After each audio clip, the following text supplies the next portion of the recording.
आप सभी विदित हैं कि इस बात को लेकर कि ये प्रदेश संघर्ष से और संघर्ष का एक लंबा इतिहास के साथ आगे बढ़ा है।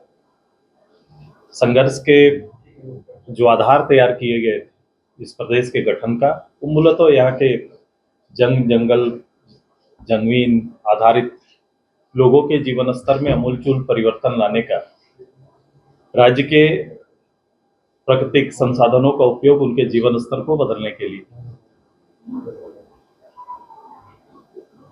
ये संघर्ष में लगभग झारखंड की पूरी आबादी, पूरा कौम, पूरा समाज इस बात से अवगत था कि अपना प्रदेश गठन होगा तो निश्चित रूप से ये संसाधन हमारे जीवन में अंतर लाएंगे। पिछले दिन सर्वोच्च न्यायालय के आदेश से राज्य सरकार को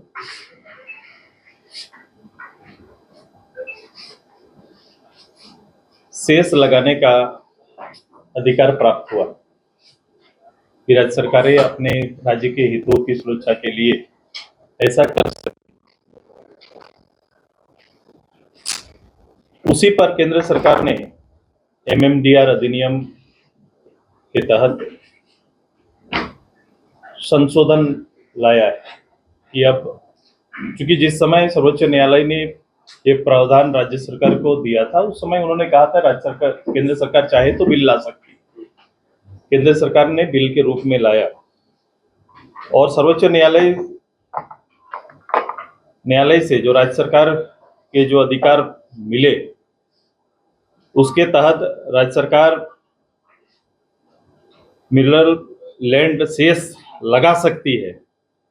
अब ये स्वतंत्र रूप से नहीं लगा सकेगी। जो उच्च न्यायालय का था आदेश, उसके तहत ये लगा सकती है सेस, लेकिन अब इस प्रावधानों के बाद राज्य सरकार सीधे तौर पर सेस लगा नहीं सकती। लेकिन उसी के अधिनियम धारा 9D का प्रावधान है कि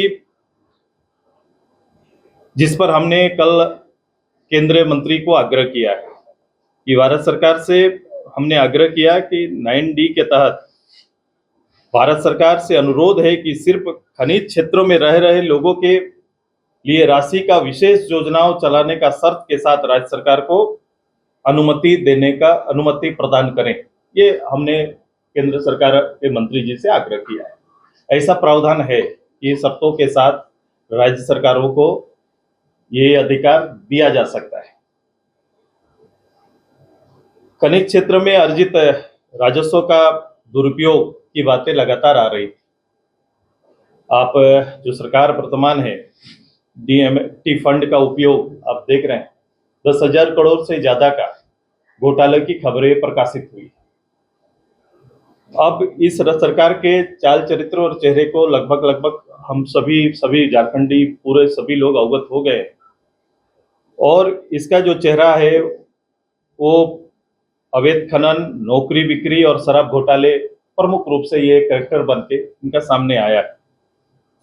सरकार का मूल चरित्र पर अंकुश लगाना जरूरी है।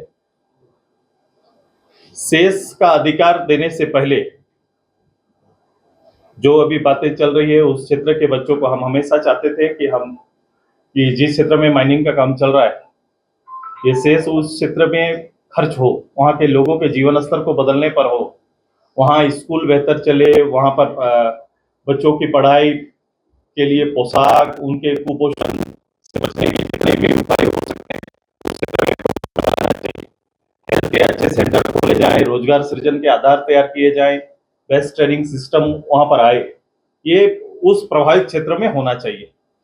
लेकिन ये इसका दुरुपयोग करते आ रही है ये सरकार। आप देखेंगे कि ये सेस लगने के बाद जो कोयला उत्पादन में वृद्धि दर 8% था, सेस लगने के बाद ये मात्र 2% रह गया है।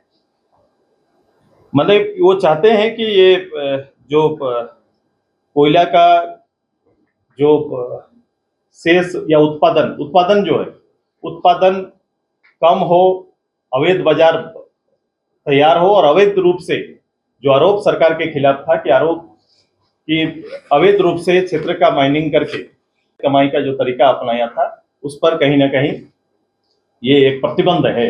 प्रतिबंध लगा है, जिससे झारखंड मुक्ति मोर्चा तिलमिलाया हुआ है। झारखंड मुक्ति मोर्चा का यह दावा कि इससे विकास प्रभावित हो जाएगा, तो हमें देखना पड़ेगा कि पिछले वित्तीय वर्ष को देख लीजिए। उनका जो पिछले वित्तीय वर्ष में, वित्तीय वर्ष 25-26 में 25% राशि खर्च ही नहीं कर पाई, राज्य सरकार खर्च ही नहीं कर पाई। उसमें से भी जिसमें लगभग प्रदेश की 80% जनता प्रभावित होती है, ग्रामीण विकास, तो ग्रामीण विकास की राशि का खर्च आप डाटा उनका देख लीजिए, 40% खर्च कर रहा है। आप आदिवासी कल्याण पर 56% मात्र खर्च कर पाए। आप स्वास्थ्य विभाग का 78% खर्च हुआ है।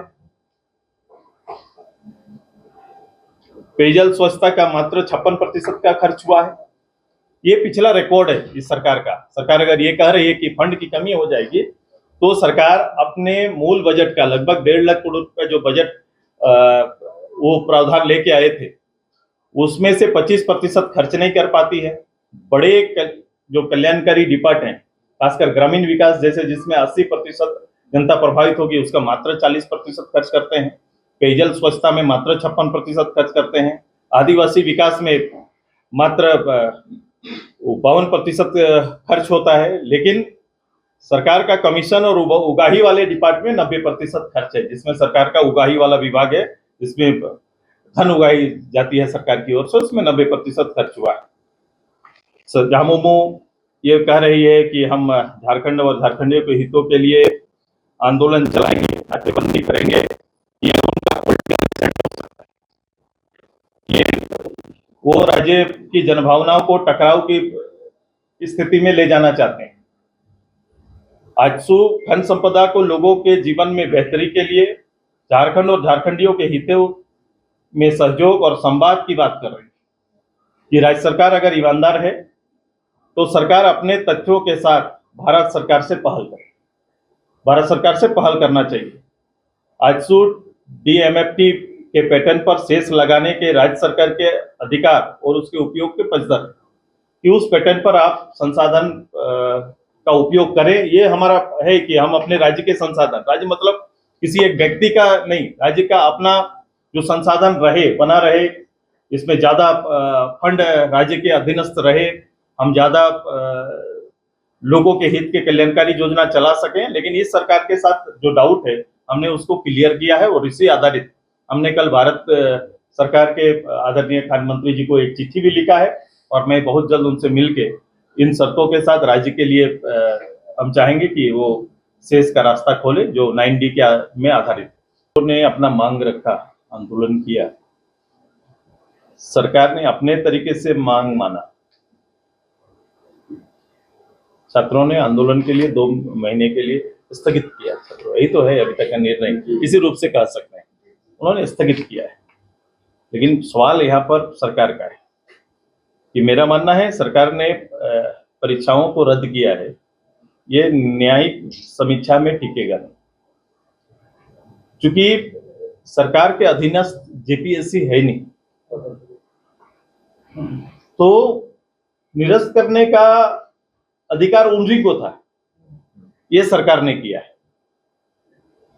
तो सरकार छल किया है, सरकार ने छल किया है। जैसे कि जिसको जो अधिकार है वो अधिकार का काम करेंगे ना, सरकार कैसे तय कर देगी? जब स्वतंत्र बॉडी को परीक्षा निरस्त करने का या कैलेंडर निकालने का ये नहीं कर सकते थे ना, तो उन्होंने छल किया, सरकार ने छल किया है। और ये देखिएगा 8-10 दिन के बाद ये चीजें सामने आएंगी।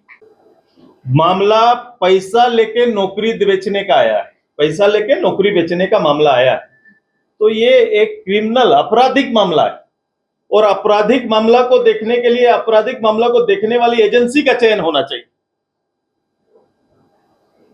इसीलिए इसकी सीधी सीबीआई मांग हम लोग कर रहे हैं कि सीबीआई जांच होनी चाहिए। ये रिटायर्ड जज से ये नहीं होगा, ये सही दिशा में नहीं जाएगा। बड़ा क्लियर है योजना, वो अपनी योजना जो खर्च नहीं कर पा रहे हैं, जो योजना पेट है जो उन्होंने तय किया उसको खर्च नहीं कर पा रहे हैं, वो बेबुनियाद बातें कर रहे हैं। वो मैंने कहा तकरार के लिए वो बात कर रहे हैं, मैं समाधान की बात कर रहा हूं। वो पॉलिटिकली इसको तकरार की स्थिति में ले जाना चाहते हैं, लोगों की भावना से खेलना चाहते हैं, जैसे उनकी नीयत और आदत रही। आपने बड़ा बढ़िया डिफाइन किया है, बट कहीं ना कहीं आपकी जो सहयोगी पार्टी है उन्हें तो विचार इस मुद्दे पे अलग दिख रही है। नहीं नहीं, ये सलाह है हमारा, मैं राजहित में वो ये समझ रहा हूं कि इसका उन्होंने रास्ता खोला है, ब्लॉक नहीं है। दुरुपयोग मैंने बता दिया, जब सरकारें फंडों का दुरुपयोग करेंगी तो कोई ना कोई रास्ता निकाला जाता है। मे बी वो रास्ता उनका होगा कि इससे हम चीजों को नियंत्रित करेंगे, लेकिन हम अपने अधिकार के पक्ष में हैं। मैंने कहा कि शर्तों के साथ ये जो शेष की राशि राज्य सरकार को मिलनी चाहिए। ज्यादा अच्छा लगता अब हमारे पक्ष में जो संसाधन आएंगे हम उसके हित के और उसकी सुरक्षा के लिए तो बात करेंगे। सरकार ने एक प्रावधान छोड़ा है, मैं 9D की जिक्र कर रहा हूं, सरकार ने प्रावधान छोड़ा हुआ है कि इसके तहत कुछ शर्तों के साथ सरकार को ये शेष दिया जा सकता है। तो मैं बोला जो डाउट है सरकार के ऊपर, मैंने कहा सरकार के ऊपर जो डाउट है, जो नौकरी बेचने का, जो संसाधनों की बिक्री का, शराब घोटाले का, ये चीजें तैयार हुई है। सरकार का चेहरा इस रूप से आया है, इसलिए हम कह रहे हैं कि इसको केवल प्रभावित क्षेत्रों में उपयोग हो, ये शर्त के साथ। जैसे डीएफटी में फंड कहाँ खर्च होगा ये क्लियर रहता है, उसी तरह से ये खर्च कहाँ हो उसके शर्तों के साथ ये शेष राज्य सरकार को आते रहना चाहिए। सरकार अगर पहल करती है जिस तरीके से आपने सलाह दिया, तो आप क्या साथ खड़े होंगे? भाई ये बहुमत देने का नहीं है, ये बहुमत देने का नहीं है, इसकी दृष्टि बड़ा स्पष्ट रखिए। मैं राज्य का और राज्य के हित का पक्षधर हूं। मैं राज्य के हितों की सुरक्षा कैसे होगी, मैंने वो बात कहा है। ये कौन किसके साथ खड़े होंगे ये दल आधारित विषय नहीं है, लेकिन जो दल लीड कर रहा है वो उसके ईमानदारी नहीं है, वो ईमानदार नहीं है राज्य के इन संसाधनों के उपयोग में। कोयला उसका बेहतर उदाहरण है। जितने लीगल माइन चल रहे हैं सरकार के संरक्षण में चल रहे हैं, और इससे जो उत्पादन का जो प्रतिशत है वो गिरा है। उत्पादन प्रतिशत जो 8% था वो गिर के 2% आया है, मैं ये कह रहा हूं। और इससे जो आपूर्ति नहीं हो रही है, इससे जब आपूर्ति कोयला का जो उत्पादन के आधार पर वो आपूर्ति नहीं हो पा रही है जो औद्योगिक इकाई को, तो कहीं ना कहीं इसी पर सरकार खेल रही है, इसी को अनलीगल जो तरीके से वो काम कर रही है उस पे।